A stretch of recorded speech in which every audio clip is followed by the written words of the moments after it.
So one of the strategies to erode the gangs is to create an environment where citizens can provide information.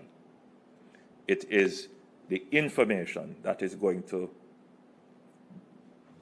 destroy the network of the gangs and remove the space for gangs to operate in the community. So another action that the government will take in support of promoting an information-rich environment is that we have now established a fund of 25 million Jamaican dollars. The fund is in the Ministry of National Security, and it is focused primarily on this incident.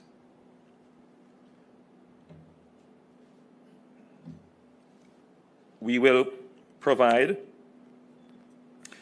6 million Jamaican dollars for information, credible information and intelligence leading to the arrest and charge of any suspect involved in the killing, particularly those who were involved in pulling the trigger. And that is up to a maximum amount of $1 million per person. Secondly, we will provide $5 million for information aiding in the investigation, arrest, and charge of facilitators of this criminal act, up to a maximum of $1.5 million per person. We're particularly interested in the facilitators and the organizers. The facilitators, those who provided the weapons or gave access to the weapons and ammunition, access to the motor vehicle, organized, made the telephone calls, made the connections. We are particularly interested in those persons. We will give a reward for the provision of information and intelligence leading to the recovery of the firearms that were involved in this killing. We're particularly interested in that and any information on the networks involved in the supply of those firearms.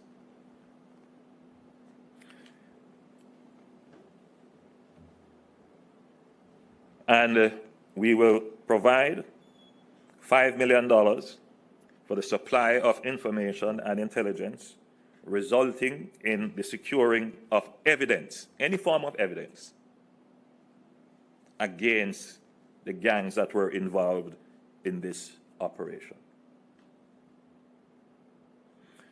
Lastly, we will provide a fund of $5 million leading to the arrest and charge for anyone harboring the criminal gangs or their associates,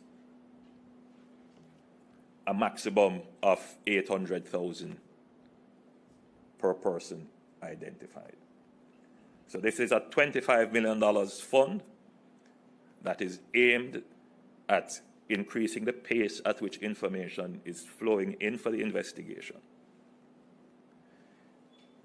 This fund will be under the administration of the Ministry of National Security, and the traditional methods of providing information can be used, but any method that you use to get the information in, once it is forwarded to the Ministry of National Security and the relevant details are available, the payments will be made securely.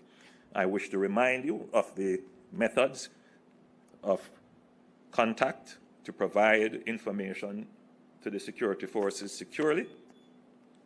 Crime Stop, 311, Police Emergency, 119, the NIB, National Investigation Bureau tip line, 811, MOCA tip line, 888 MOCA tip, that is 888-662-12 837. And the JDF tip line, 837-888. Repeat them again. Crime Stop, 311. Police Emergency, 119. The NIB tip line, 811. MOCA, 662-2847. And the JDF tip line, 837-888. So, this administration is taking this act of terror very seriously. It is the second time that I've had to use this term to describe an act of this nature. I would remind the nation of the brutal killing which took place in St. James, where a criminal used a high-powered weapon, opened fire on a public passenger transport vehicle, which killed 3 persons, including 2 school children. We used a similar strategy of mobilizing the community, deployment of a state of public emergency, focused and targeted information, and within weeks we were able to bring those responsible to justice. I am expecting that we will have similar, if not better results, in fact more impactful results as we respond to this. And as I close my presentation, I will say that we cannot allow murders to become normalized in our country. And therefore, there must be a very strong response to these kinds of incidents. Thank you.